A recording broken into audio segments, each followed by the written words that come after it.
Another ironic introduction to another video.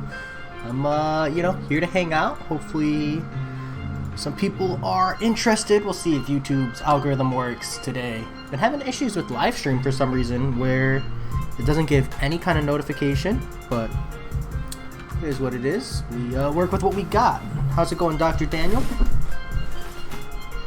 Looks like it was working well enough. How's it going, Biggie Cheese? Welcome, welcome. Need to see if they need me in war. No messages yet.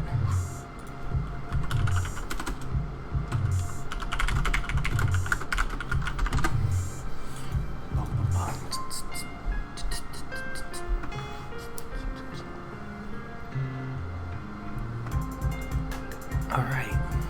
Let's see. 655. Yeah, let's run our 6 stars first. I don't even know, Biggie Cheese. I get my dual targets just by grinding arena, but let me read it real quick, see if I can't figure it out for you.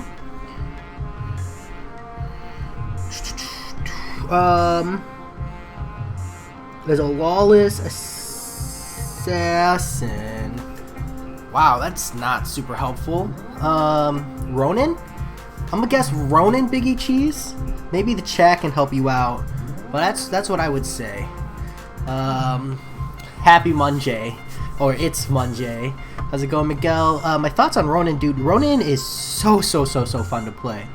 OG Black Widow. That makes more sense. Double P. Nice. Yeah, Ronin is by far like one of the most fun champions to play. The only problem is that like he's not useful in like any particular situation, Miguel. Like, he's relatively suicide friendly in my opinion.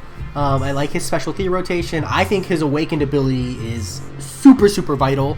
I don't think you have to have it, but I think people really underrate it. But again, the problem with Ronin is there's no like solid utility that he provides that makes him stand out, Miguel. So he's like your standard champion to use. And as a result, you almost never have like a convincing reason to use him, because like if it comes down to damage output, there's so many other better champions. If it comes out to overall usability, there are so much better champions. So yeah, Ronin just kind of, they missed the mark on him a little bit in my opinion. But if you just want a solid fun champion to play, he definitely hits that mark. And I do believe in a fun rank up here or there for when you're just questing or something that will make the game more enjoyable for you. It'll give you more life overall. Let's see. How's it going, Soul MCOC? Double P.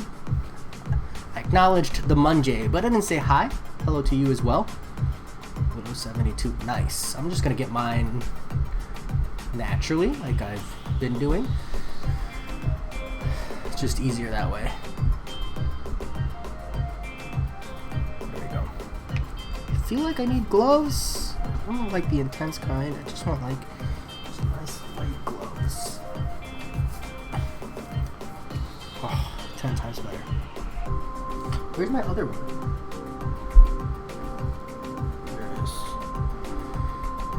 is. Rich the Man made a great podcast about Act 6 difficulty yesterday. I thought Sukman Soroya, is that about the forum post one? The person did the whole post analyzing the power levels of the AI and stating like they're tiered too high. If that's the case, I've got mixed thoughts. I actually don't mind the PI or the attack scaling or like the health on the new difficulties.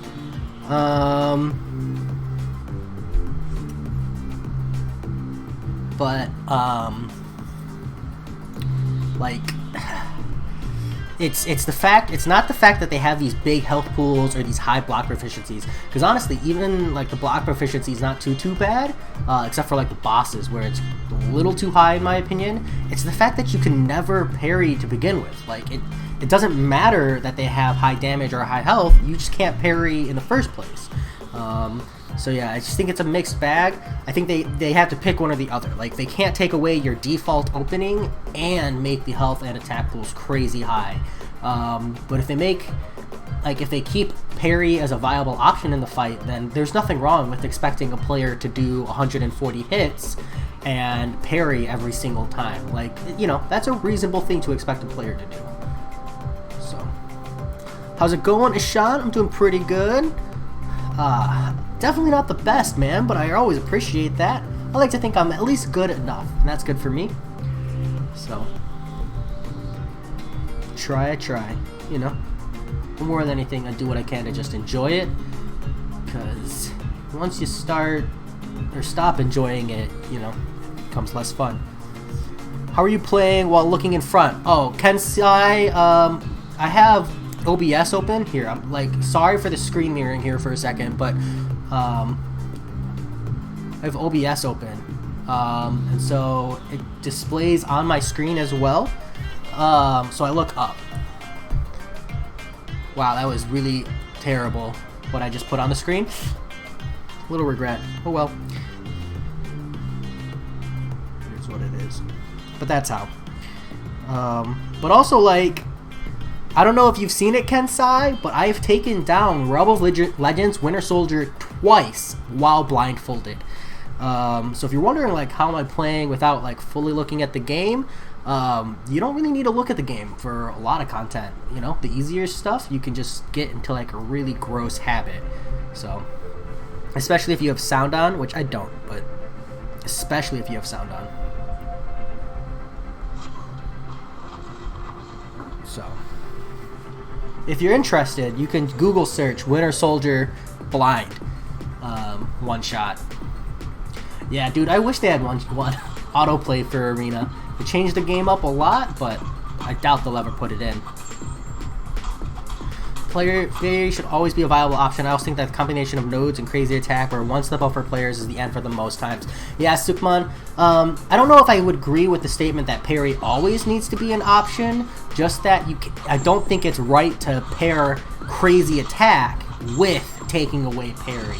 I feel like if you're going to take away parry, we need to be able, we need to be allowed to be punished once or twice, you know? But like if you can't parry and a single combo kills you, just like completely defeats the point. Like people aren't playing MCOC because it's like Dark Souls, the don't get hit mechanic or the get good ideology. People play this game because it's an RPG that makes fighters accessible and makes you feel good for progressing. So just kind of a missed opportunity there. But I do agree, I think at least 70 to 80% of the time, parry should be a viable option. And then the other 20%, you should just get good at intercepting to, you know, because there's a lot to be said for like a really, really satisfying intercept fight. And just absolutely crushing it. But to have to do that every single fight, it's asking too much from the players. AYT, I don't know what that is. Interview for Jay Silver. Topic this. Question 1. What team are you bringing in? Harry, I'm coming in with Nick Fury, Aegon, Heimdall, Doom, and shoot, who's the last one? I'm running the full meta. And Human Torch. I'm running the full 4 horseman roster. I might not run Doom. I might run Sim Supreme. I just need to double check some of the cosmic matchups, because like for me, the Captain Marvel movie was the worst fight. But now that you can just blast Captain Marvel movie down with like regular energy damage, I'm thinking Sim Supreme might be a better option for the rest of the fights. So I just got to go evaluate that, but it'll probably be Doom. Someone already answered. Oh, AYT is a shortcut for alright. I've never heard that before, but you know, I'm also not with the times.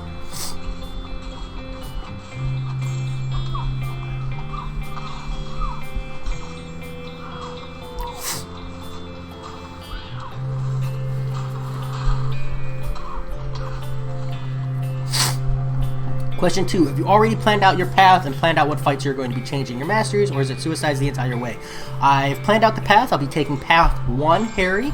And I'm probably going to run suicides for the first like 4 fights or so.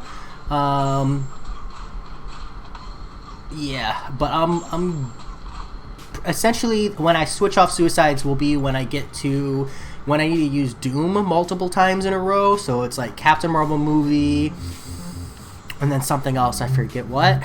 But I might run Suicides the whole way through just to see how bad it is, because I really, really hate changing masteries, and if it just costs me like an extra 1,000 units or so in revives / potions to not have to change masteries, man, I'm not kidding, I might do it. Superman says, yeah, exactly. Like, if you can't use parry, I don't mind intercepting and hitting twice or more, as long as it gives me a chance to recover. Exactly, Superman. Totally agree. Or, like, reward the players with crazy amounts of damage bonuses and stuff for, like, getting an intercept, etc. Oh, IT. I see. Now, I can see AYT being a shortcut for IT, not alright. Legit. Sean, this is the 5-star featured arena. I'm just grabbing some points real quick. I just need to run my 6-star rotation, but in order to run the 6-star rotation, I want to set up the streak.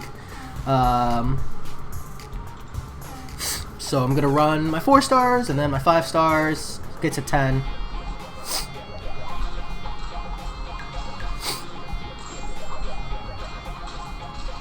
We're getting old, Double P. That's the first step of getting old.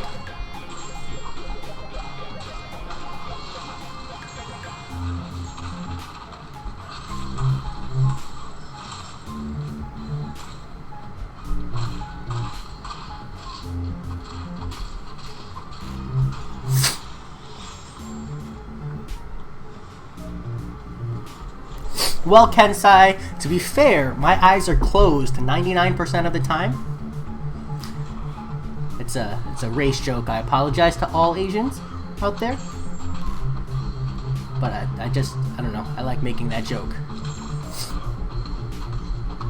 And I feel like I'm allowed to.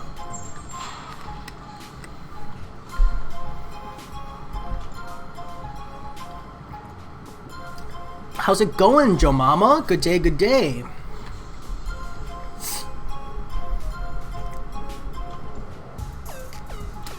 I need to understand your pain. Exactly. I've always believed that I should be allowed to. I also believe every race should be allowed to make fun of their own race. I feel like you've earned the privilege.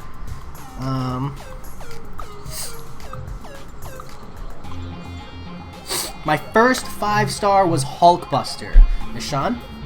And then my second one was someone else, Mimi. My first 3 5-stars were really bad. I have it somewhere. I can go check, I think. Nice, Joe Mama. How is it up there in Canada? Is it warming up? It's getting hot down here. I've got the AC blasting, full blast. Q4, are you doing the path in one go, or will you be taking breaks, or will depend on how long it takes? Harry, I'm pretty set on doing it in one go, but I'm not gonna lie. Like, if I absolutely suck, and it takes like 12 hours, it will be 2 goes. But my plan is to take a day off work, set up on a Saturday at like 11 o'clock a.m. for me, and then push. And, you know, if it takes till 1 in the morning, it takes till 1 in the morning. But if it's like, for some reason, like I said, takes till like 2 or 3 in the morning, then I'm just going to call it quits.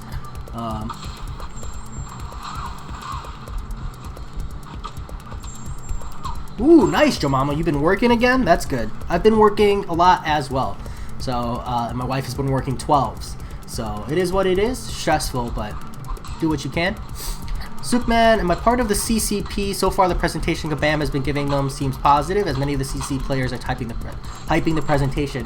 Soupman, no, I'm not. I don't like the terms of service that Kabam lays down for the CCP.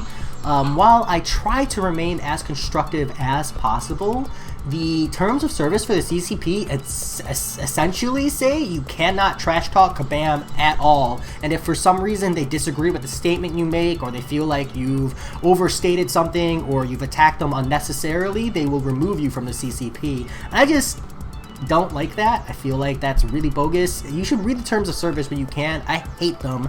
Props to anybody who wants to be part of the CCP, but to me it's just like, I don't think that's okay. Also, I don't believe in releasing information pre-launch. Like, all these CCP players are hyping everything that Kabam is bringing up, and I think it's awesome. Don't get me wrong. I'm psyched that Kabam is talking about these things, But on the flip side, I'm also kind of like, we're getting hype with zero information, which just means absolutely nothing to me, you know? And we're, you know, it means like there's more times than not, nothing good comes from hyping, right? Think of it this way. If you hype something and it's as good as they said, then you went in with high expectations, they met it, awesome, great. That's a net neutral. If they hype something and it comes out worse than they said, you're disappointed. And if they hype something and it just comes out completely different than what people said, then you're rage induced. And so you've got like 3 relative scenarios there, and just like, I think the overall value from hyping isn't really worth. So yeah, that's pretty much my thoughts on the CCP and why I wouldn't be it. J-Mania, what's up, man? Good to have you here. Double P, I'm gonna have someone on call. I need to figure out an exact date, and then I'm gonna like, I've got like a couple people I want to reach out to and ask in specific, just cause like, you know, I want to have people on call, but I need to find positive, optimistic people who aren't just gonna spend the whole time trash talking me, because I don't respond very well to negative energy. So I need people on the call who will be like, because like I'm no doubt gonna be talking shit about myself the whole stream, so I need someone who's gonna be like, nah man, that was fine, pick up, or do this is the mistake you made, like constructive criticism, and keeping me up and positive and energy going, because I'll feed off of negative energy so fast, and then I'll never do well in the whole run. Just Arena J-Mania, nothing crazy. How's it going, Flare and Skanov? Kensai, oh damn, that kind of terms of service is pointless if you don't allow criticism. Kensai, they allow criticism, let me be clear. They just specify only constructive criticism. Like, they actually go out of their way to say they're fine with criticism. It's just that the terms of service is super open-ended, and makes it... It's just poor. I don't like the terms of service. That's like my big reason. So how much money to donate so a wife will come on stream? I don't know. Hon? This person wants to know how much money for you to come on the stream.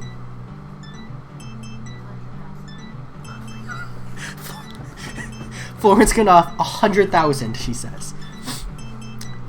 Sean, no, because there's really no point. I'm not really sure why you would want me to do a 1v1. And at the very least, I won't be doing anything except for this arena until I get my 6 stars done, because this time frame is really sensitive. I need to do it before a certain time, otherwise I won't be able to get my rotation in the morning before I leave for work. But I don't really see a benefit to doing 1v1. It's my final question for this interview. How confident are you for the initial run? Harry, I'm going to go in with like 8 to 10,000 units, I think, and mentally be prepared to spend $100. I'm not at all confident in my ability to run long content, because I hit a really, really hard wall when it comes to MCOC, where I just start absolutely sucking. I can't land parries, I can't land intercepts, I get hit by every special, and once I hit that wall, things are going to look pretty bleak. Yes, J-Mania, the run we're talking about is Abyss of Legends. Only 100,000, someone called Pep. I mean, you're welcome to duel me, Ishan, but I really don't see a value to the 1v1 system. It's not like we're playing, like if we were 1v1ing each other, I'd be more interested. There'd be like a value there, but it's really just for meme's sake. It's just an AI. Like, a lot of the like 5-star rosters I could beat with like 3 stars maxed out, given the right champion matchup. So it doesn't really do anything. It's too bad too, because you know, I really, really wish it had more value. Jay, maybe you should break up your run into 2 parts. It might happen, Pep, or Double P. Sorry, I had Pep's name in my head now. It might happen, Double P, but I'm gonna go in with the mentality of 1 run. And if it doesn't happen, it doesn't happen, and I'll finish it the next day. But I'm gonna go in, you know, I think it's better to go in with the mindset of 1 shot. That way I've got the energy and the mentality going, and then if I feel like I need to drop out, I can always fall back on that. Fun fact, it takes an estimate same win streaks in the Summoner Trials and the 3-star feature to get the last milestones below, which is weird. Yeah, I mean, it's actually pretty similar across the board once you're running maxed out champions, Kensai. I think the 4-star basic is less, actually, once you're running maxed out.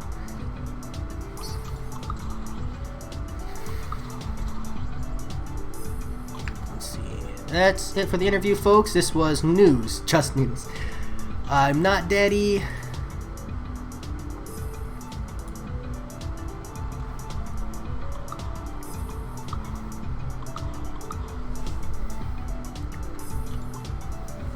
Oh yeah, Joe Mama, I've got the stacked rosters for Abyss of Legends. I have no excuse to not like go in there right now with like the 3,000 units I have, but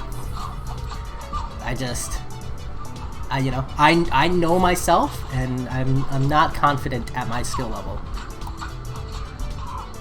Thanks, Foreign Skanov. I try. If I'm gonna throw an opinion out there, I want it to be thorough and in-depth. That way, if someone counters it, at least I've said most of what I can say about it. You know? There have been multiple times where people have thrown out opinions, and I've been like, I can't really say I have a counter-argument, just that I disagree. And that's always a good feeling, where I can just be like, I've said everything I've said, you said your argument was pretty solid, and we just walk away as, you know, different of opinions. And like that's like the best mindset to be, rather than getting into like a 2-page Facebook or a 2-page YouTube debate. Those are always crazy. Let's see, I don't have Torch, and I saw Katie Candy do her first one with Void instead of Torch, and doing anything and doing the same. Oh yeah, Joe Mama, you can easily do your first one with Void instead. There's a couple fights where you need like 3 to 6 more revives when playing optimally, but I mean, like an extra like 500 units is really, really reasonable. As long as you've got that Aegon, I feel like Abyss of Legends completion, super manageable. If Profhoff used no units, then you can do it, Jay. I think Profhoff didn't use units, but like if you check the amount of revives he used, Dr. Daniel, he used like 2,000 and something units, 2,000 and something worth of units, and he had a 6-star Aegon and was full boosting the whole way. So like, it's impressive. I'm super impressed by Profhoff. Props to him for like an absolutely crazy run. He played really, really well the whole way, but like the perception there is really misleading, because like I don't have a 6-star Aegon, let alone a high 6-star Aegon, you know, and I don't have, because he had like a ton of potions stacked up as well. Like, just, it's a bit of a difference is all. What do you think about DNA 3000's forum post on the difficulty hike? Kensai, someone else was talking about that earlier. I feel like it's not so much the difficulty hike that I have an issue with, so much as they take away default openings at the same time. I feel like if you're going to make the power scaling super crazy, that's fine, but then you need to allow us to parry consistently to reduce the damage. You know, and then we play on this don't get hit method, which is fine. It's totally reasonable to expect players to do 150 hits without getting hit, as long as they can parry every single time. And yeah, you'll take 10 to 15% of your health a fight from parry damage, but that's really not that bad. You know, stacks specials. But to also make it so we have to intercept and it's crazy high attacks, that's when I think it's unreasonable. So just kind of a pick one kind of a thing. Double P, I did debate team for like 2 days back in high school. I kind of lost interest very quickly, but I come from a family of debaters. My twin brother is a lawyer, and my older brother is like the most charismatic salesman you'll ever meet. And then my mom used to argue with me on every single thing I said. If I ever said anything, I had to come at it with facts and sound arguments. Otherwise, you know, I'd be put in the doghouse. So I'm pretty used to, you know, solid, rounded out debate style conversation. G-Mania, what do I expect for MCOC in June? Nothing. I'm fully expecting MCOC to be on a little bit of a fallback. We might see a variant 5 in June or July, but other than that, like some kind of limited event, I'm not expecting anything too soon. I'm sure Kabam is also hurting from the outbreak. I'm sure they're not unaffected by all of this, and they've actually mentioned it multiple times that it's affecting them. And then like Act 7, I'm sure they're completely overhauling, so I wouldn't be surprised if they just take like a month or two to kind of get themselves together. Arjo, I don't know how to pronounce your name, mate. I'm sorry. If you have phonetics for me, let me know. But glad I could help you out with that Suicide Mastery series. Thanks for reminding me that I need to painfully redo my Suicide tier list soon. It's gonna take at least like 3 hours, but we'll get there. Exactly, Double P, which is awesome. And when I calculated it, I think he used, like I said, somewhere around 2,000 to 3,000 units worth equivalently. So he still had a really, really good run, but it's just kind of an illusion more than anything else when you say no units. Let's see, Harry. Personally, I see Abyss of Legends as a fun project, but the reason I don't like it is the fact that it's required to use revives to defeat. I'm just an itemless bookie. Already did my first path of 6.4 itemless. Nice, Harry. To be fair, Harry, if you hang out for 6 stars rank 3 and rank 4 6 stars, you'll see Abyss of Legends reach a point where it's feasible to do it itemless. Like, you might still need to ramp up Aegon, use an item here or there to get him ramped up if you use him, but remember that the hit counter, or the maximum number of hits, goes up the higher rank and PI your champion is. So when you go in with like a rank 3 6 star, you get more hits. When you go in with a rank 4 6 star, you get more hits. So if you're going in with those, you could do it itemless. But the same way, kind of the same way as Labyrinth of Legends, where like that damage timer, that rage timer is what it's called, felt really, really high pressure when people were going in with rank 4 5 stars. But once people were going in with rank 5 5 stars, like the whole game changed. That's all. Chinese parents always argue with their children. Yeah, exactly. Asians get good at debating fast. We can't help it. Rome rocks. Oh, okay. I feel like I could have gotten there eventually, but it would have taken me a long time. Nice name, dude. I like it. I like it. Also super underrated. I agree, Kensai. I think that not only she's underrated, but she's definitely underutilized. A big part of that is the HP scaling, though. She starts to hit relevancy when she no longer matches the damage. You really need like a rank 3 6 star Elsa to use her in the Act 6 content where she's viable. And like no one's gonna rank 3 an Elsa like that. Well, I'm going to if I get a skill gem and I can awaken her for prestige, but most people would not. Miguel, I'm not. I was gonna drop $100 on the early access crystals, but then I dropped 12,000 units trying to get Aegon, and like at that point I just said F it. But I am currently saving my 5-star shards, and then when Black Widow hits the basic crystal, I should have like 6 months worth of 5-star shards saved up, and then I can hopefully roll, I don't know, like 30 or 40 5-star crystals and hope I get her. The Guardian seems like he'll be awesome. Yeah, I mean, he definitely looks like he's going to be pretty strong, but it also depends on where they take Act 7. As an Asian, it feels amazing when you win. Yeah, Harry, you got to play winning an argument very carefully. For the record, my parents were white. I'm adopted. But I had to play winning an argument very carefully because I needed to get the acknowledgement that I won in order to like properly win without getting in trouble for arguing in the first place. But I also couldn't like come off as gloating or bragging or excessively accentuating the fact that I won the argument. Otherwise, I would get in trouble for back talking. So, you know, gotta be careful about all that jazz. Yeah, Kensai, and I feel like when you're running Elsa Bloodstone and Quake, it's much easier to get the Frostbite off on evade champions than people would assume. Like, a lot of people look at it and go, oh, you can't really get that off, but I pretty consistently get the Frostbite off on evade champions. Rob Von Shu awakened and took Elsa to rank 3 a few weeks ago. He just pulled Aegon recently, but he has no regrets. Yeah, I mean, I could pull and awaken a 6-star Aegon tomorrow double P, and I would not rank 3 to Aegon. I know some people do, and the reason to do that, of course, is for Abyss of Legends / future content where he'll be absolutely amazing. But Aegon's one of those champions where I just value his sig level so much, and like the prestige gain on a rank 3 Aegon, man, it's just not good. It's tough for me to justify that. I'd rather just wait longer on the Abyss of Legends run and just do it with my 5-star. Sukman, that's fair. You should be allowed to voice any thought about a product as a consumer. My concern with hyping the presentation is that it is majority endgame content, but don't want to make assumptions. Yeah, exactly, Sukman. The problem with hyping any of the like what Kabam is doing in the presentations and stuff is like we don't have any information. So we can listen to people say, "Oh, it's great. They're doing great things," but like it doesn't mean anything, right? Like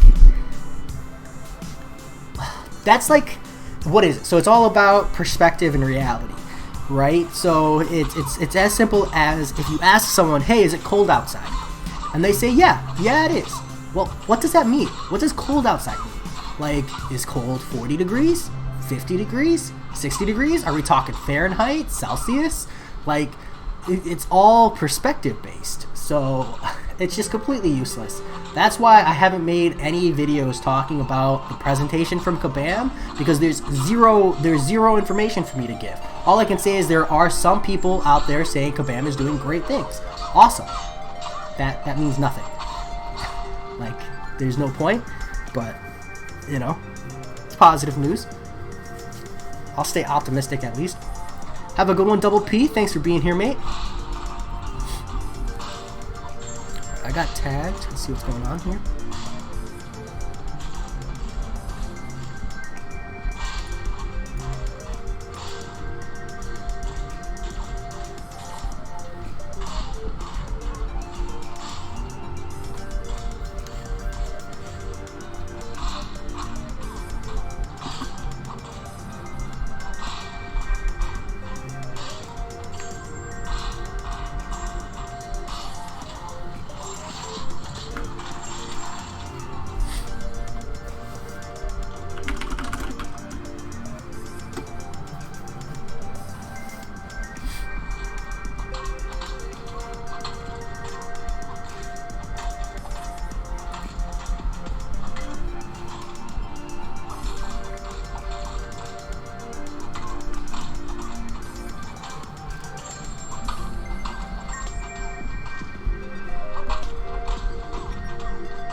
What makes a character good is perspective, position, and influence. Exactly, Harry, and content.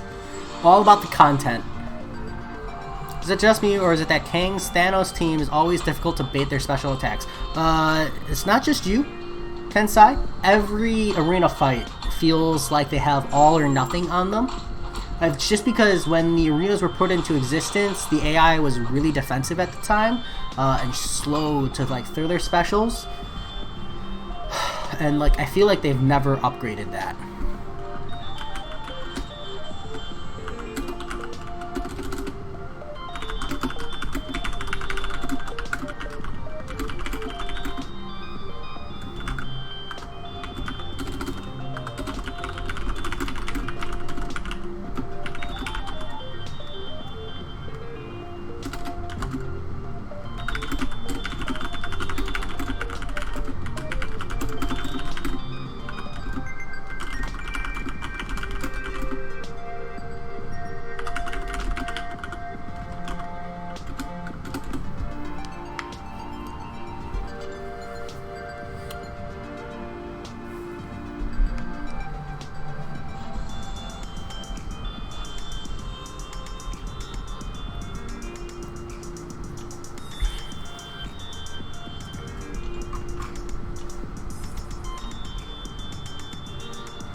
I want to 100% 6.4, but I already have maxed out tier 2 alpha and doing 100% 6.4, but so many in stash and I don't have any champs. I want to rank 4/5.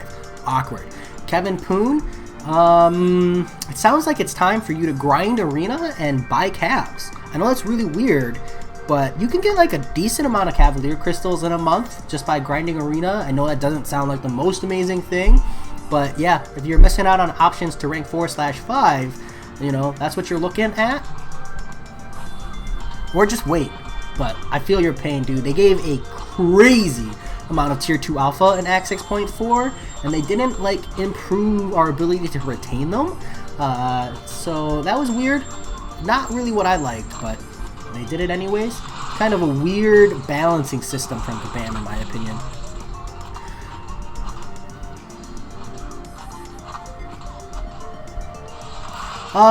Harry, they have responded. They recognized that Arena needs to be updated, but they've made it pretty clear when asked in like direct interviews, excuse me, that while they recognize Arena needs to be updated, it's still serving the purpose it's meant to. And while there are things that need to be fixed or updated or corrected, they'd rather approach it from an overhaul perspective and focus on other parts of the game first. So they've just completely put Arena on the side because they recognize that it's more important to do like Act 7 variant content, potentially Cavalier on a monthly basis, than it is to invest resources into overhauling Arena. Because you got to understand, like, overhauling Arena is a very, very big task. And it's relatively serving its purpose right now, so they're better off taking easier fruit. But they have actually commented and responded to the questions about Arena overhaul. They did it in the interview that Dorky Diggity Dave had with the devs. Tazo, hello Jay, just rank 5 my 5-star Nick Fury. Sick, dude. Who should I rank 5 next? Duped Sparkles, Dupe Captain America Infinity War, Clairvoyant Sunspot Sparkles. If you've got a 5-star rank 5 Nick Fury, you need that Sparkles up, man. Sparkles is absolutely crazy. She's just so amazing. And, well, actually, wait. Hold up.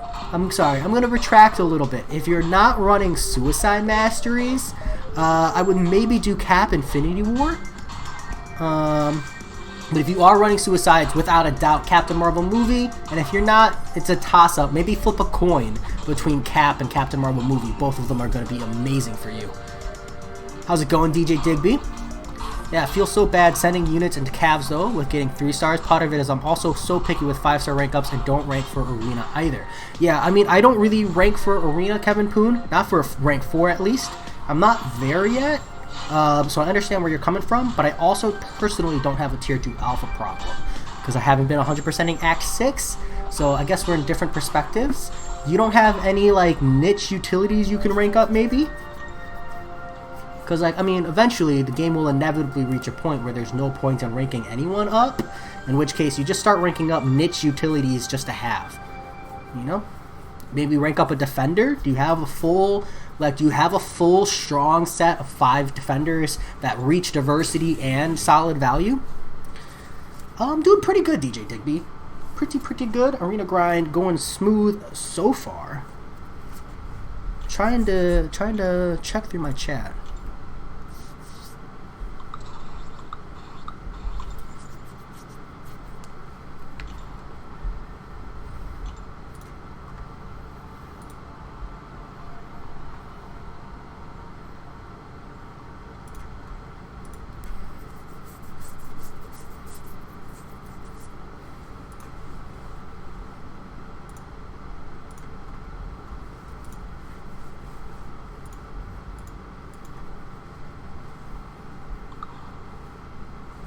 Let's see, it could do defense. Part of it is also the gold shortage, which makes me hesitant to rank up stuff.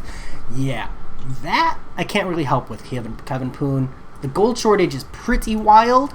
It's essentially like if you don't grind crazy amounts of Arena or don't whale crazy amounts of Cavs, you're always going to be at a gold shortage. So that sucks. But if you don't have a 5 set of defenders and you're talking about 100%ing X 6.4, I'd really encourage you to rank up some defenders, mate. Like, it just makes a really big difference in the long run, you know? And you can feel good about it, and you don't feel like you're ranking up and not getting immediate value, because, you know, you put them on defense and it's so nice. Like, I gotta tell you how nice it is that I've got 5 defenders who feel like they actually have value and potentially can frustrate the opposing alliance, and none of them are champions that I'm like, oh, I have to wait for this champion in order to run content. Because it's like, I've got like Dakok, Invisible Woman, Mysterio, Elsa Bloodstone, and Tyrax. And like, except for the Elsa Bloodstone, I don't use any of those champions. So it's so nice having those be my defenders.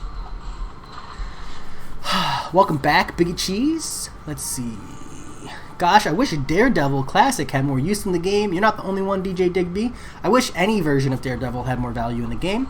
Is Nick Fury worth the generic, or should I use it on someone else? Kensai, Nick Fury can be worth a generic. It just depends on whether or not you have that immediate value for him. Are you going to be using him to take down any of the fights that you need Nick Fury for? Namely, like the Act 6 Medusa boss, maybe an Invisible Woman in Alliance War. If you don't particularly need that Nick Fury counter, I would say maybe save the generic. Just my thoughts. Incursions are pretty great for gold too. Yeah, they're decent enough, Kevin Poon, but I feel like grinding just for gold isn't really worthwhile, and the incursion rewards outside of the gold feel really lackluster. Doesn't stop me from running them twice a month, but I literally only run incursions twice a month. I'm debating between MODOK or Mr. Sinister for defense. Can you help me out? And this one, I would probably do Mr. Sinister, because as weird as it is, he's gonna have probably like relative value in Act 6 and maybe Act 7, because there's multiple fights with like inverted controls, and if you can't react to that, and or you're just honestly like a regular player, because inverted controls can really catch you off guard, Mr. Sinister can really help with those fights. So yeah, so I'd do Mr. Sinister. The only thing to watch out there for on this one is that a lot of people have a ranked up Mr. Sinister. Where's my music? Video paused. Keep watching. Weird. There we go. Nick is definitely worth generic. Wish I had him. I'm 2 quests away from my shiny new Cavalier title. Very excited, but wanted to ask you something. Is Aegon good for Crossbones fight with 150 combo and have the same question about Clairvoyant? I think Aegon can do it, Tazo. I'm not entirely sure. I've never done it myself, so it's hard for me to confirm. I can say Clairvoyant is good for that fight, but it's a tough fight, and you absolutely cannot run suicides, because you stay in the Curse of Blood stance, you do a 5-hit combo special 1, bait his special 1, and then you just rinse and repeat, literally just using his special 1 to get your combo in by punishing, and then bait out his special 1, rinse and repeat. Super easy. It is going to be quite a long fight, but honestly, all the fights are very long there. Arena isn't too bad. Staying in the loop while finding new games during quarantine is good mad news, though. What? Arena isn't too bad? Staying in the loop while finding new games during quarantine is good / bad news, though. Oh yeah, I feel you, Harry. I've been playing, I'm sure you saw, I played Doom Eternal. Now I'm playing Valorant, so you guys can expect some Valorant live streams coming soon. Once I get to ranked, you have to play 20 games before you can play competitive. But once I can play competitive, I'm going to be doing live streams of that. But I feel you. But I'm honestly enjoying it. Like, I still play a ton of Marvel, so like I don't want anybody who sees me live streaming other games to be like, oh, is he quitting Marvel Constants of Champions? No. I've always played these other games. They just haven't been games I felt like I can live stream. Like, I don't live stream League of Legends because I only play ARAM and I play with my friends, and I really do like to just goof off and do silly things, not play super competitively. So I don't want to like stream that because it would be a bad time, but Valorant is something I'm pretty much only going to be solo queuing competitive, so I'm going to be comfortable streaming that. Doom Eternal was a single player game, so I was comfortable streaming that. So I'm just kind of bringing more games to the channel, so I don't want people to think I'm quitting MCOC. I feel like that was something that happened. You plan on Medusa? Oh, thank you. Nice, Kensai. My Medusa is R4, and I love it. But I wouldn't say she's worth a generic Awakening Gem. If that's what you're talking about, she's definitely worth a Cosmic, but I would probably stray away from using a generic on her. Like, I would do Nick Fury over Medusa if we're talking generic gems, but honestly, both of them, I don't think. Nick Fury is worth it, it's just situational, and you want to make sure you get that immediate value.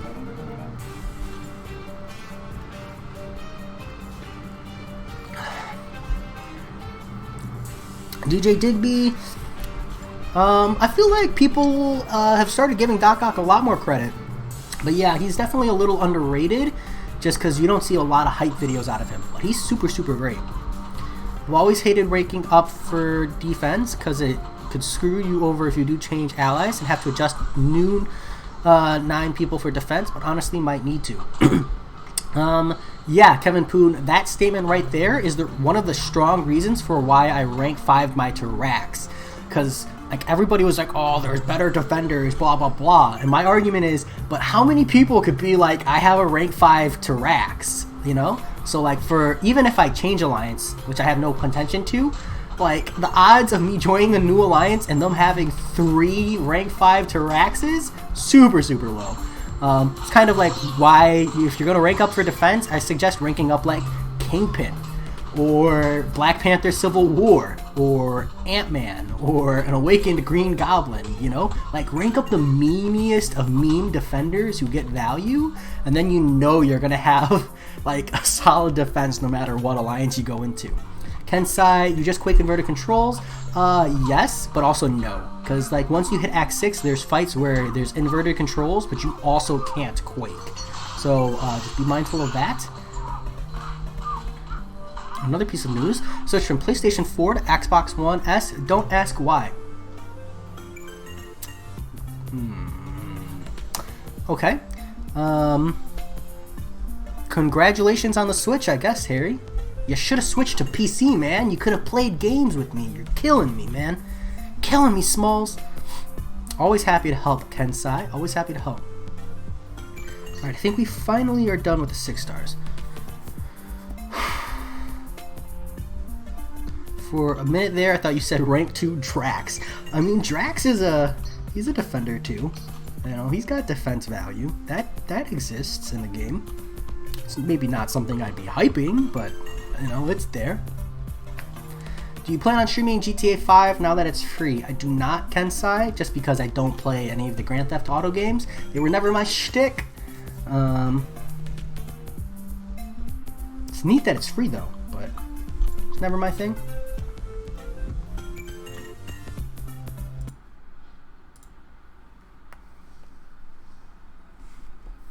Alright, 4-star arena.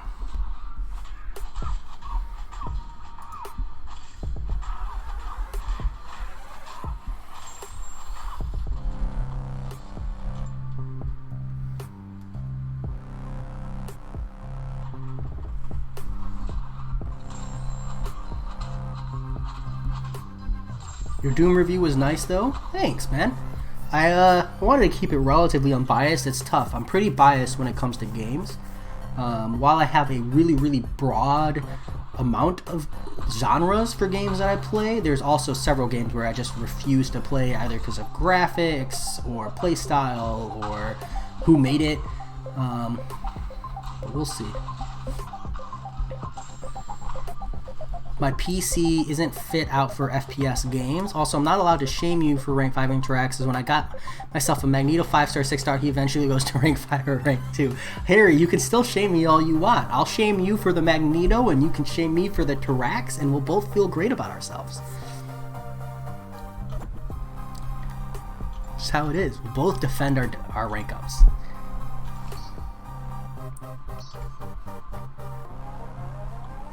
But as far as PCs fit for computers, I mean, for the money it costs to buy an Xbox One, you can buy a PC fit for FPS. You might not have the best setup, and you might not be running max settings, but almost every online FPS game is intentionally made to be accessible, just because, like, that's the whole point.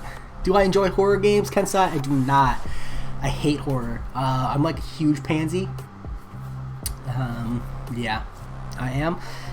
But I do know horror games are like really, really big on the like watch market right now. But that's not gonna be enough for me to play them.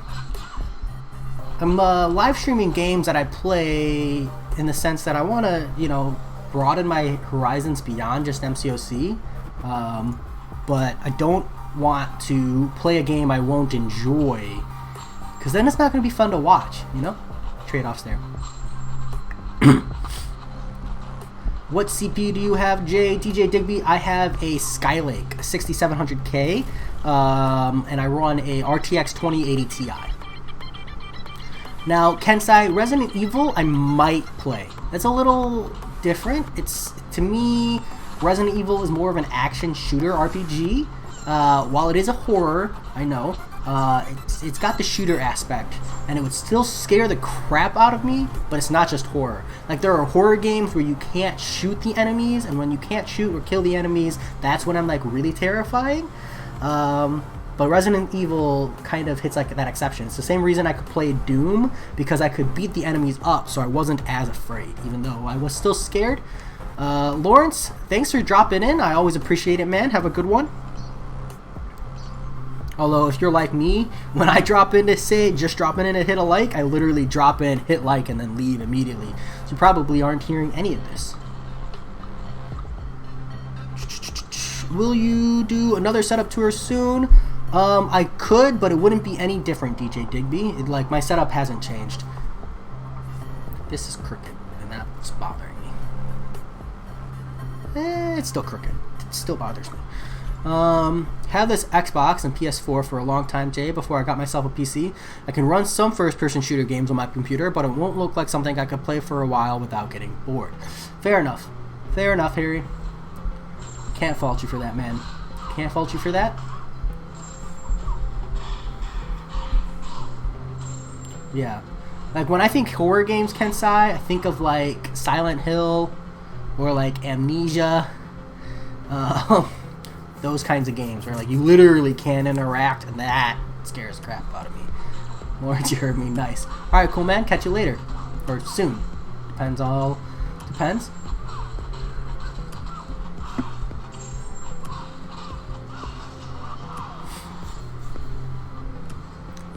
As in, I'm building a PC at the moment. I was just wondering what I should get. That depends on your budget, DJ Digby. Right now, I think AMD has the overall better low-budget PC builds, but I'm an Intel fanboy. Can't help it.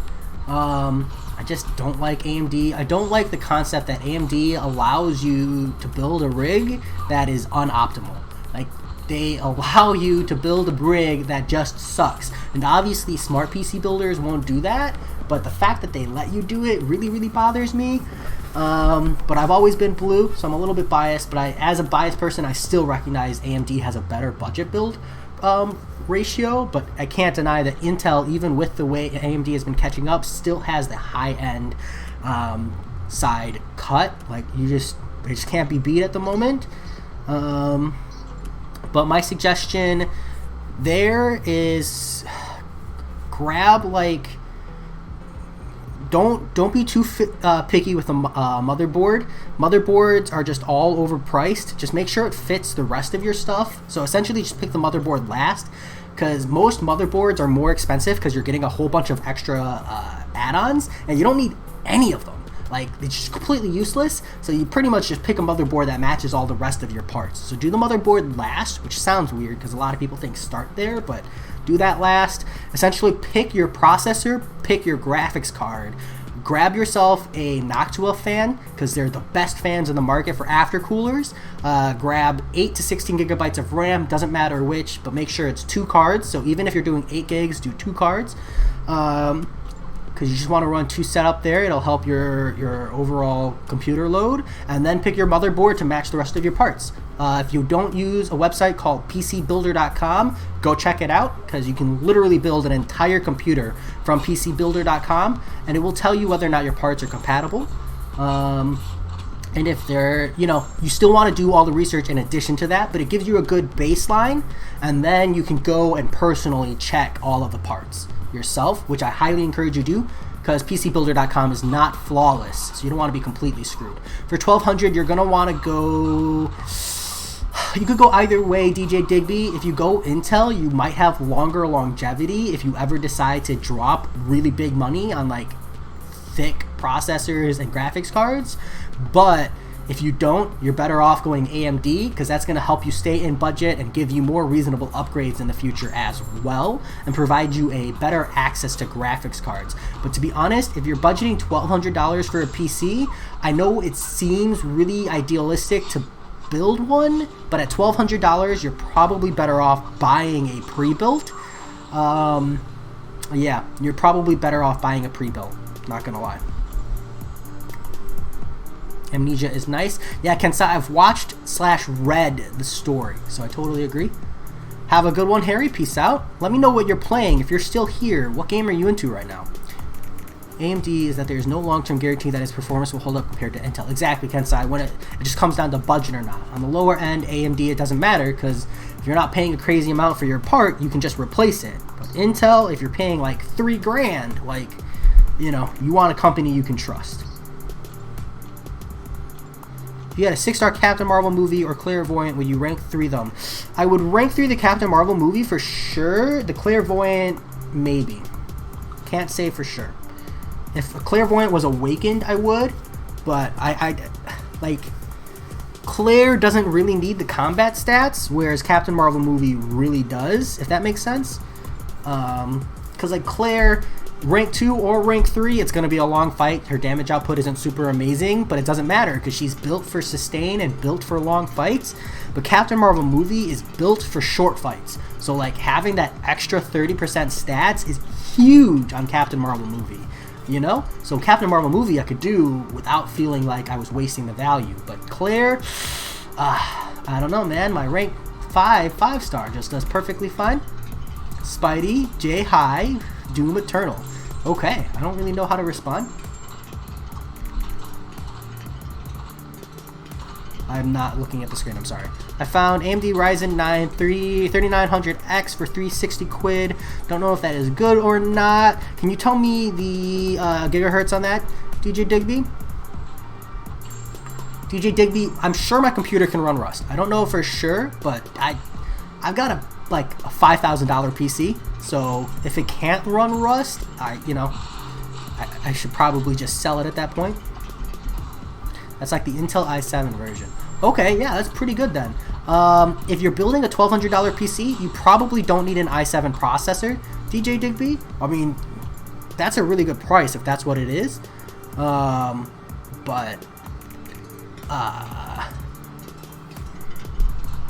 You know, you could probably drop down if you can find an i5 equivalent.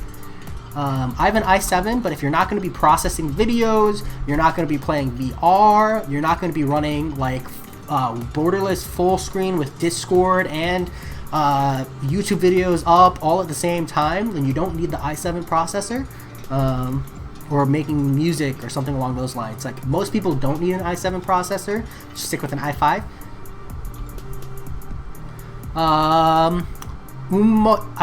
Shoot, I'm gonna butcher your name, I'm sorry, but Umair Alam, shout out, mate. Sorry again if I totally butchered your name, but I tried. Feel free to correct me. How's it going, Parzival? I'm doing great, man. Doing great.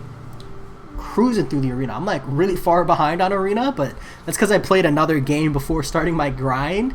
So it is what it is. I'll catch up later. So we'll start out behind. No big deal. That's all good. I'm gonna look it up. I'm gonna look it up.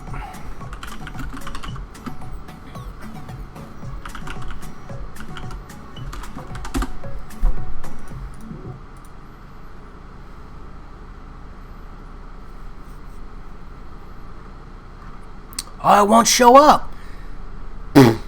Stupid. Alright, I'll have to do some more work on that.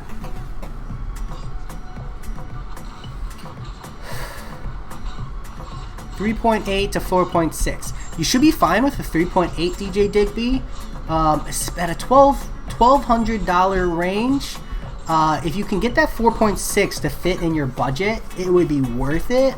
But it depends on what you're taking at a loss for on your graphics card, because that money could be better spent on the graphics card. Like at 4.6, your processor is definitely not going to be your bottleneck. Bottleneck is when you're talking about a PC build, you talk about what part is making your PC not be able to meet a certain capability. So at 4.6, processor is going to be king, but at 3.8, it probably isn't going to be your bottleneck. It just kind of depends on what you're meeting. But on a 1200 budget range, I would personally bet 3.8 is going to be fine and not bottleneck you. And you're probably better off dumping that money into a graphics card. You know? It kind of depends. I know Doom is better, but overall I prefer Claire. She's one of my favorite Mystics and one of my favorite champions too. I think she deserves Beyond COD tier title. I know Doom is better, but it's just my opinion. Tazo, I agree. I like Claire way more than I like Doom. A big part of that is her sustainability, her overall utility and access of utility, and like her suicide-friendly nature. In my opinion, what makes Doom better than Claire is not Act 6 content, but Abyss of Legends. And because of that, I can't, justifiably make an argument for Claire getting that above God tier status when the reason Doom gets above God tier is because of Abyss of Legends. You know? As frustrating as it is. How come you got almost all heroes and all rarity, and I got nothing? Parzival, I don't know if you know this, but I am Kabam Mike's left shoe shiner. I polish his left shoe, specifically the left shoe and only the left shoe. But yeah, that's the reason why. If you're ever like, man, Jay's got really good luck. Why does he get all the champions he wants? It's because I shined his shoe really good that day. So yeah, that's the reason.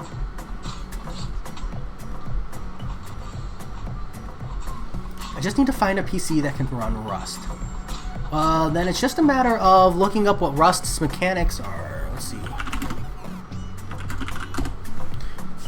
The requirements for Rust, you need an Intel i7 3770 or better, minimum 10 gigabytes of RAM. You need a GTX 670, 2GB AMD or better. Well, that's fine. Just pick up like whatever the Intel 20 version NVIDIA card is. That's like the pseudo good one these days. Buy that.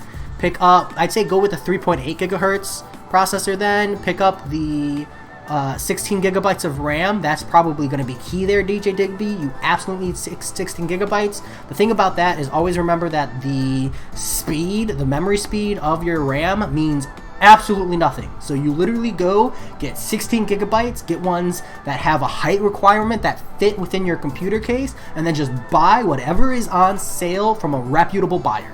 That's it. Don't care about how fast it is. Don't care about how shiny it is. Just get yourself some nice, solid, well-priced RAM. How do you get 5-star shards? Arena, Umer. The monthly event and Arena. Tons and tons and tons and tons of Arena grinding and whaling. But mostly Arena. And the monthly event. I mean, the monthly event is a guaranteed amount every month. If the right shoe is available, I got no problem. Parzival, the right shoe is currently available. Just kind of a fair warning. Every time Kabam Mike is responding to a negative post on the forums, he has like a right leg knee jerk problem where he kicks the right shoe shiner in the face. So yeah, I've yet to see a right shoe polisher last longer than 3 weeks. I think the longest I might have seen was just under a month. But yeah, for the most part, they usually end up quitting / being permanently placed into a coma within 2 to 3 weeks. Just kind of how active he is on the forums. But yeah, I mean, the position's open if you want. Just, enter at your own risk. Claire is good for Abyss. If I remember correctly, she can solo some fights, but I agree Doom is better in Abyss. Yeah, she's viable, but the difference between Doom and Claire and Abyss is just so, ginormous. Capitan, hype is technically quakeable. The lower sig he is, the easier it is, but yes, it is possible. I have managed it. You can't full quake and shake. You actually have to rotate, kind of the same way you do when you quake Havoc, right? When he hits above a bar of power, you bait a special, and then you go back to quake and shaking in between. The time frame is just way, way, way shorter on Hyperion until you get a concussion to deny the power gain. If you can run Rust, you could probably run Red Dead. Happy to help him there. Good luck. Even if Abyss didn't exist, personally I would still put Doom above Claire. Love his tankiness and power control and decent damage. Fair enough, Kevin. Do you run suicides? Because that's one of the biggest differences, I feel, between Doom and Claire, and people who like Doom more than they like Claire. Because Doom is not suicide accessible, and Claire is. But also, in my opinion, not even in my opinion, I think you can't compare Doom and Claire you're not comparing the same champions. Doom is a power control champion, and Claire is an anti-buff champion. And when you try to compare them on power control, Claire loses. She's not a power control champion. You'd be better off comparing Doom to Magic or Dr. Voodoo. Claire's primary value is in Nullify and Sustain. She has way more regeneration than Doom. So yeah. It's kind of, I feel like you're not really comparing apples to apples. You're comparing two completely different utility sets. Your puns are just so good, brother. Always love it. I'm glad you like it. Hey, Nick Vasios, thanks for subscribing, mate. Let me put you up here before I forget.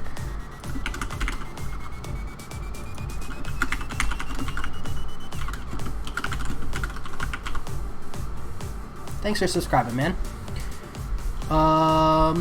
Exploring Variant 2 at the moment. Variant 1 is out of my league. Yeah, Capitan. I'm currently exploring Variant 1 and it's out of my league. Is Symbiote Supreme currently bugged? Not that I know of, Nick, but I don't use Sim super often. Is there a particular issue you're running into? Well, I don't want to upgrade my PC for a while after buying one. Yeah, so that's called future-proofing DJ Digby. I still think even at like a 3.8 processor on a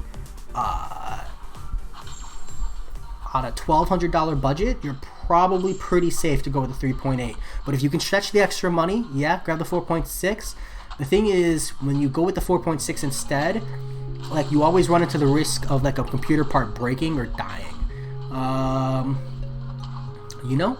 So it's kind of something to be careful of. I think personally, especially with a processor, considering its overuse, you're better off, and the processor and the graphics cards are the only two things I have insurance for on my computer. So I personally would take 3.8 gigahertz on a processor and buy insurance over buying a 4.6 gigahertz processor with no insurance, because let me tell you, my processor has broken since I bought my PC and I got that replaced for free, and my graphics card has broken since I bought my PC and I got that replaced for free. And yes, I'm, you know, an outstanding situation. I'm sure not everybody has those problems, but let me tell you how good it feels to have insurance, have a part like a $600 or a $2,000 part break and be like, I got insurance, I'm okay. You know, it's usually only like an extra $50 or something, so I don't know. Personally, the peace of mind is worth it for me. Enjoy your videos, and the subscription was long overdue. Well, I appreciate it, Nick. Always do. Glad I was finally able to convince you. I don't earn suicides, so that's probably why. Would you recommend rank 5 Claire without suicides if I have rank 5 Doom, Magic, and Sim? Nope, I would not, Kevin. I only ever recommend Claire rank 5 to people who run suicides. I think the reason she's so amazing is because she's suicide friendly, where Sim and Doom are not, you know? So I think Claire it's more accurate to compare her to Symbiote Supreme than Doom. Like, Doom's a power control, and Sim's more of a buff control.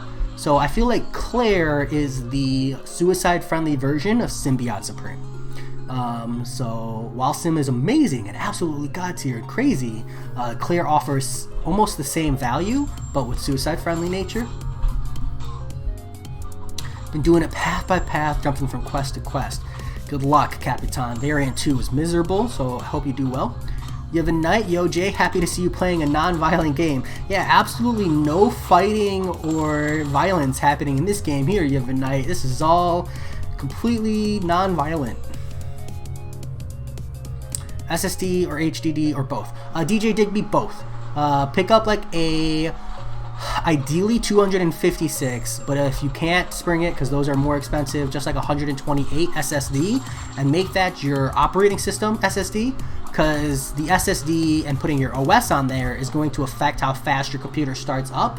And then because you're running a budget build, you're better off buying an HDD for like general storage and gaming purposes. Yes, that's going to make your load times longer, but it's much more budget friendly, and you can always upgrade to an SSD later, and it's one of the easiest parts to add to a PC, so you don't have to worry about future-proofing that, because you can just always add it as long as your OS is on an SSD, because having to install an SSD and change your OS drive is such a pain. It's only a few extra steps, but it just sucks.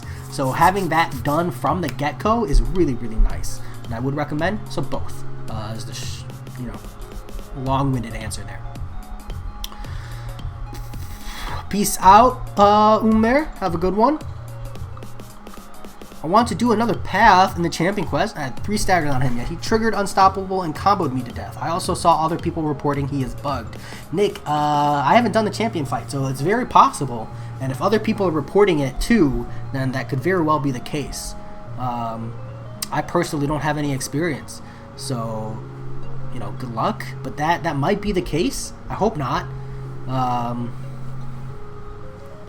But yeah, if other people are saying he is, then, I would hopefully get some video content if you can, and post those to Kabam.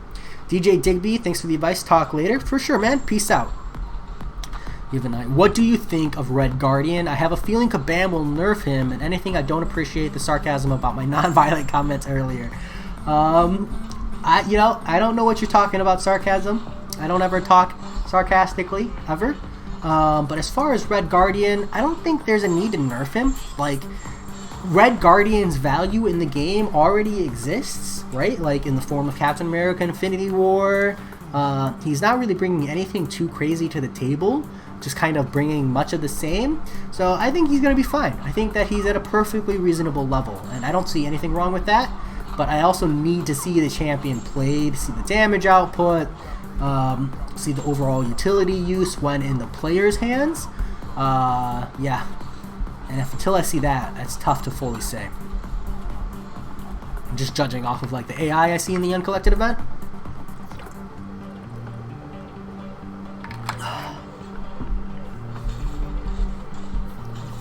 My nose itches.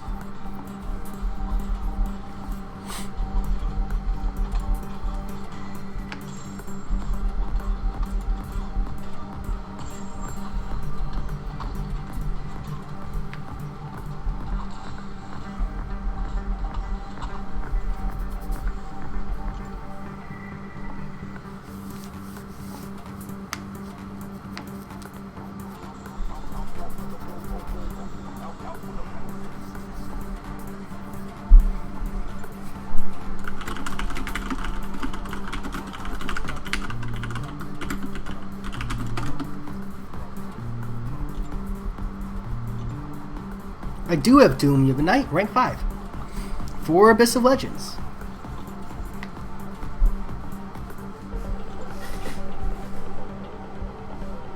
What's up, Spidey?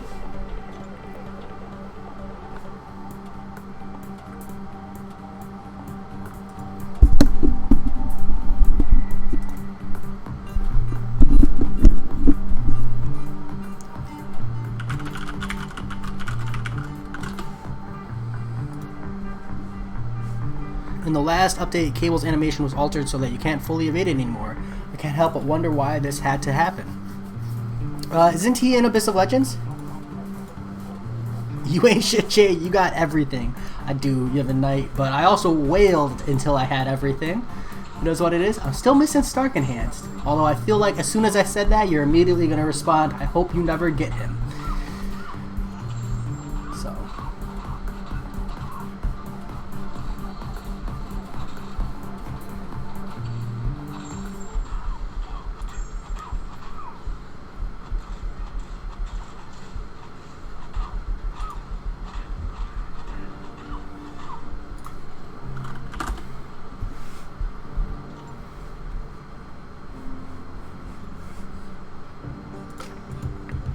Oh yeah, I love this one.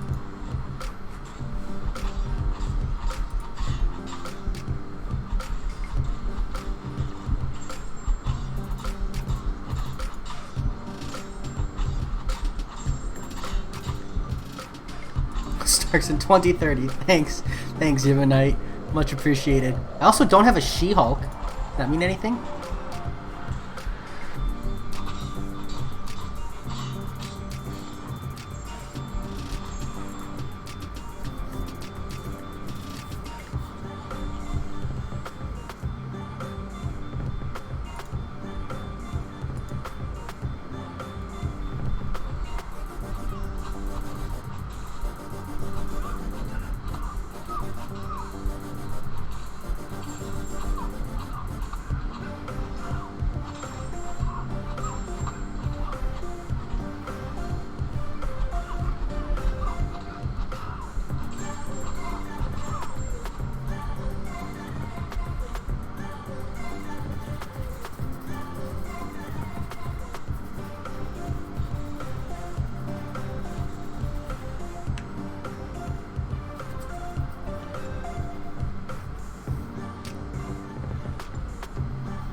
Ronin animations are good and he plays so smooth. You want him as a 5-star?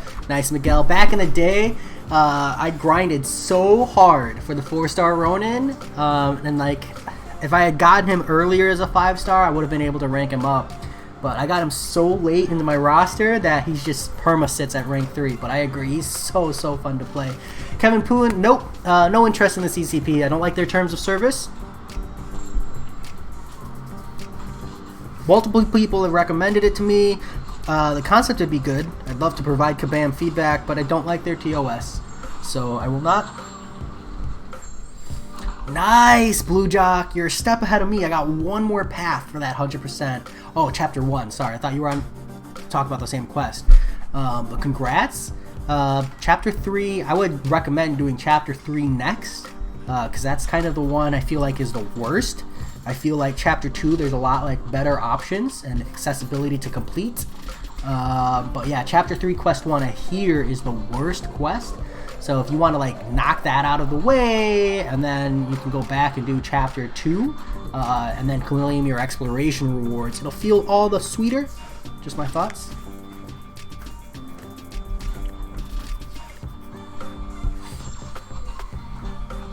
I don't know. That's what I'm doing at least.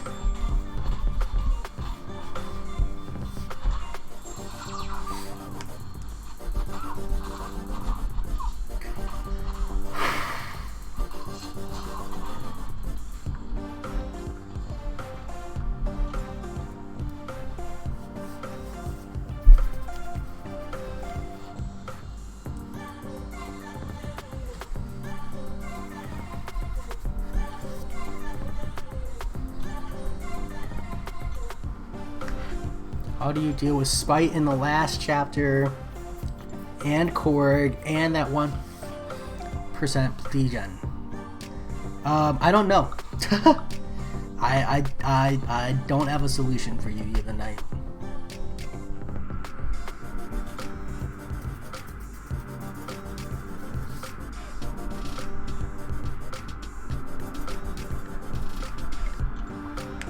I haven't come across that fight personally, and I'm 100% going to be using revives. Gosh. 1% degen is pretty rough. Maybe Gladiator Hulk Even Knight?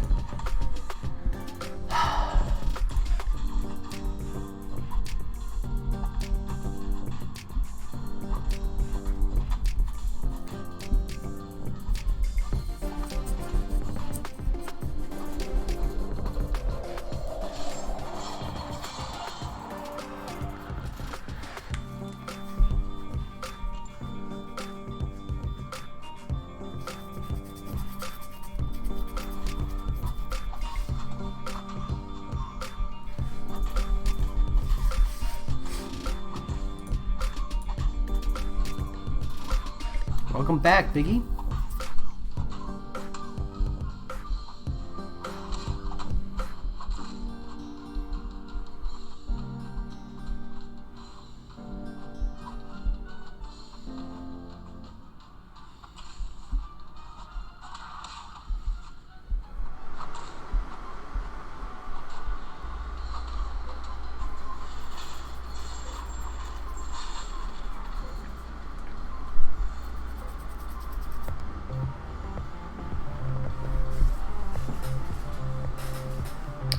I mean, then you might not ever run Abyss Yevonite, not at least for, a year or maybe even a year and a half until, rank 3 6-stars are more commonplace.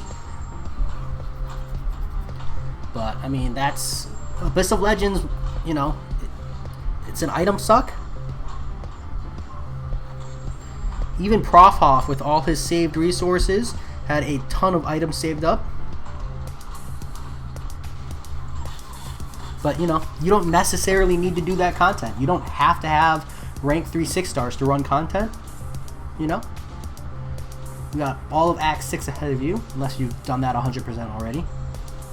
And yeah, no, I knew you were talking about Variant 1 Yevonite. That's why I didn't have an immediate answer for you. Because otherwise I'd respond very quickly with like Omega Red or Namor, of course. But those not being options,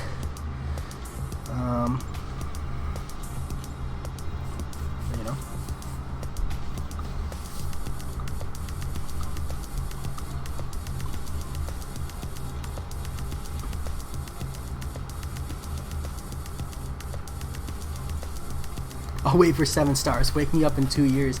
LOL, Shadow Skill. If 7 stars are in the game by then, Kabam might still be milking rank 4 6-stars at that point. How long do you think until 6 stars are the meta and 5 stars are no longer relevant? Blue Jock, to an extent, people are already pushing that. Like for the community as a whole, years. For the community as a whole, years. And even then, it won't be a thing.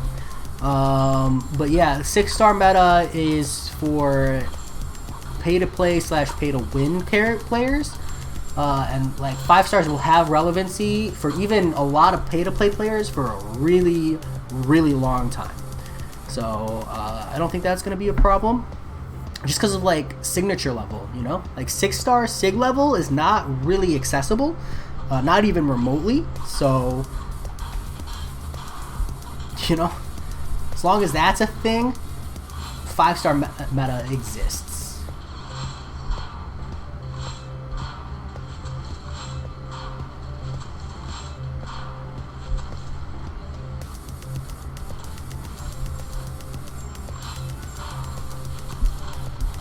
Wow, heavy lag.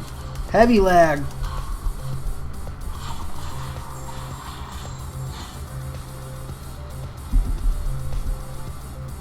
Are you going to sleep?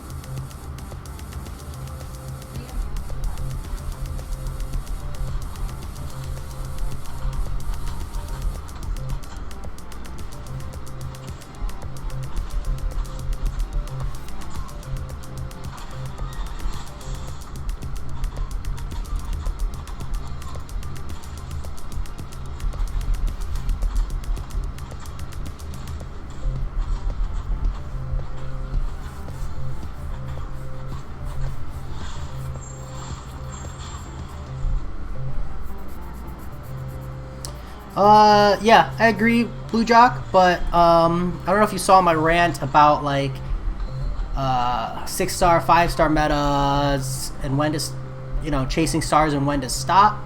I went on a rant.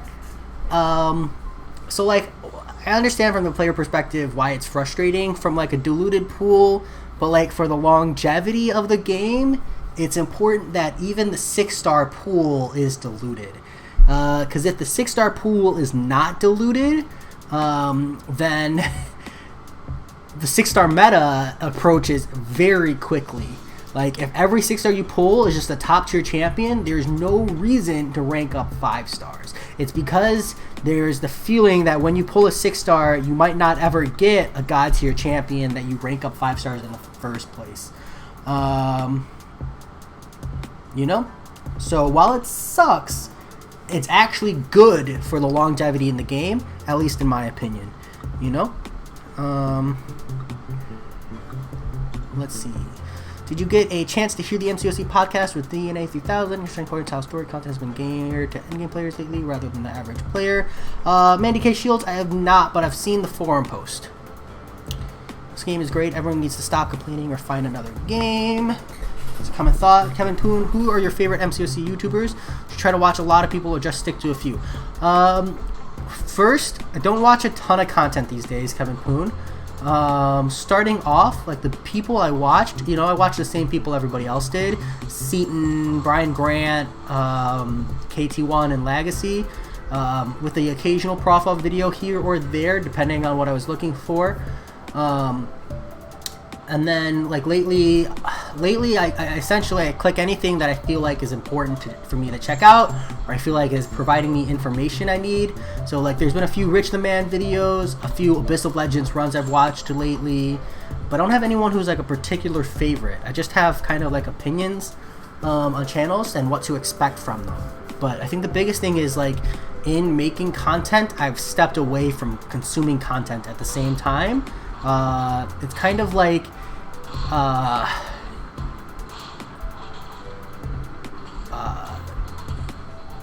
time consuming, I think, is the biggest thing, and I spend so much time like either relaxing from MCOC or making content myself that I don't feel like I have the time to watch a lot.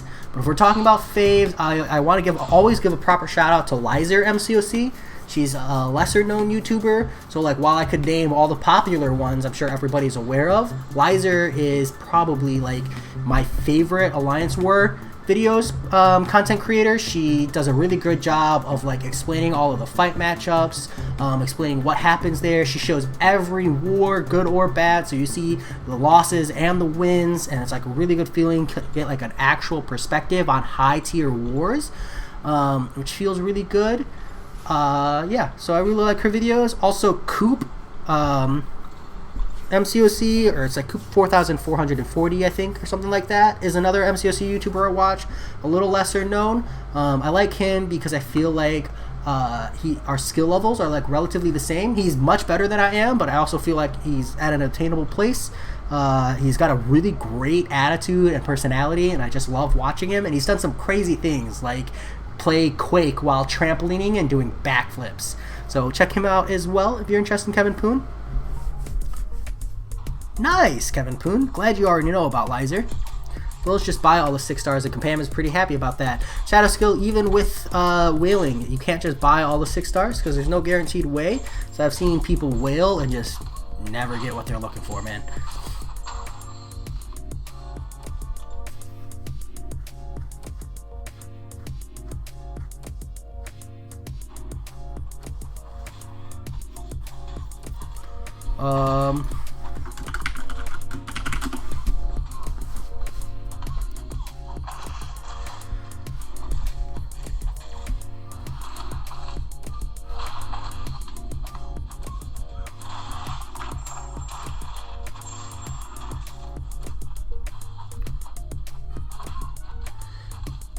Maybe Miguel, if it pops up or something, or maybe I'll look for it. But like I said, I don't consume a lot of content these days. Just time consuming, and there is a super saturated MCOC community these days, and I don't really care for gameplay. So does Dub and Dad Gaming, is it just gameplay, or are they doing guides? Are they doing tutorials? Are they doing thoughts and commentary? Because if it's just gameplay, I'm like completely uninterested. Just because like I don't have any particular reason to watch. Lizer, MCOC, and Coop are like exceptions, just because I already watch them and I really like their personalities, so I just stick with them. But like every person I add to the list that's just purely gameplay makes it harder for me to watch content. Okay, so maybe Miguel, maybe I'll look out for the name, and if it pops up I'll watch. But yeah, I don't really have an interest in gameplay because I already have people I watch for Alliance War, Alliance Quest, and just like regular gameplay, and I have zero interest in crystal opening, even though I do watch the occasional one here or there just to support people that I watch otherwise.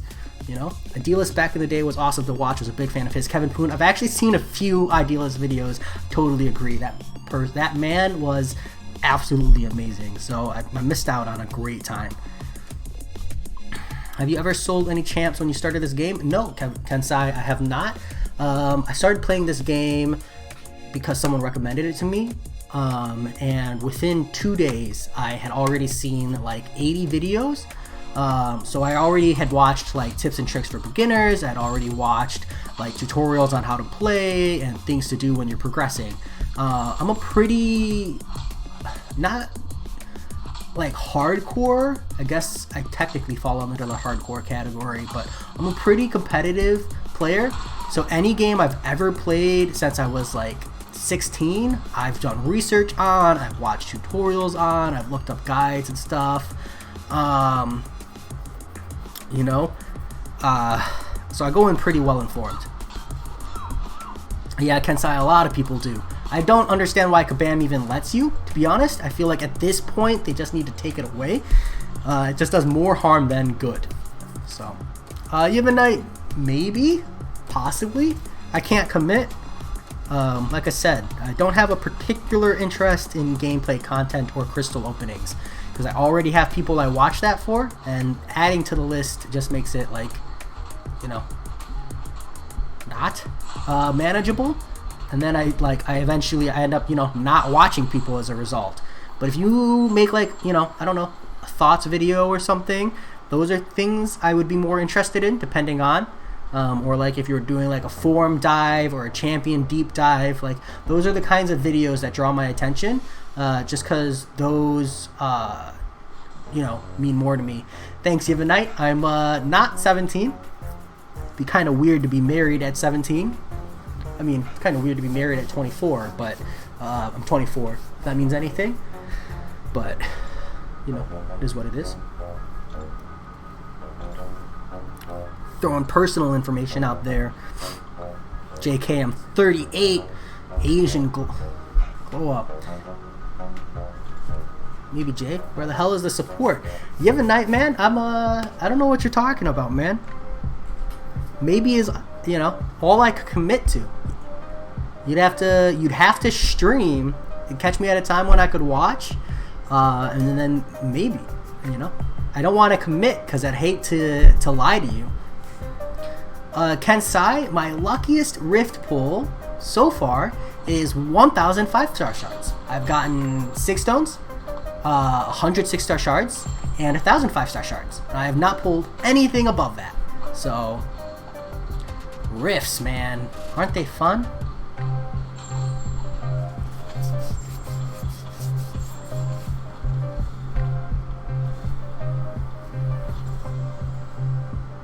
Thanks, Kensai.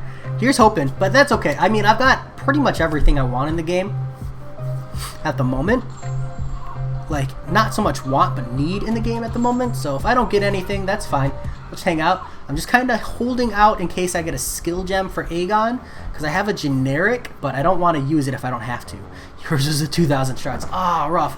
Kensai, if anyone needs some luck, I hope it's you, man. I know I don't need it, so I hope you get something banging. I want something so hot it makes my jaw drop, man. So hot it makes my jaw drop.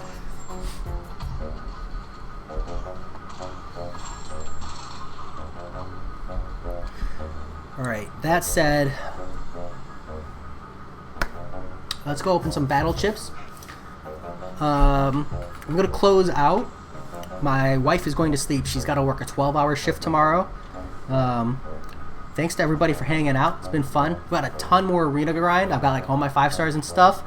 But I don't want to keep being super loud when she's trying to sleep. One room apartment, you know, it is what it is. But I'm going to redeem these, go open up some battle chips, and see if we can't get lucky on the units and build up that stash.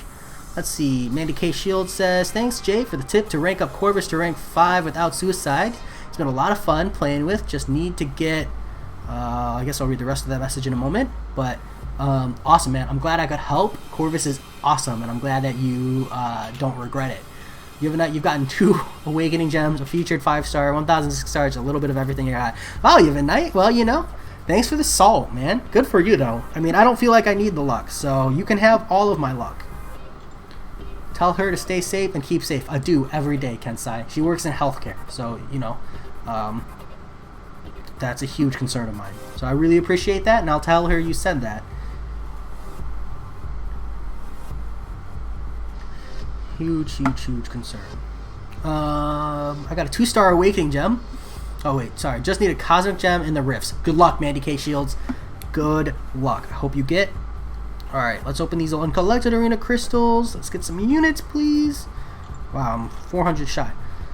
How's it going, Lizer MCOC? Thanks for being here. I'm literally closing out. But, hey, nice to have you. Nice, Lizer! Look at the luck you brought me! Insane. I haven't pulled units in like 2 weeks. So, it's actually really, really nice. I think like the last time I pulled units was like 75 units too. So, whew, stash gets a little bit bigger. We inch ever so closer to the 8,000 units I'm trying to get before Abyssal Legends. That said, it's been fun. I'm going to go grind my 5 stars, hang out, watch some anime. Feel free to join in the Discord and send me messages. I'll still be online. I just won't be live. So it's been fun hanging out. Thanks, Lizer, again for the awesome unit luck. Huge shout out there, like right on point. And I'll talk to y'all later. Peace.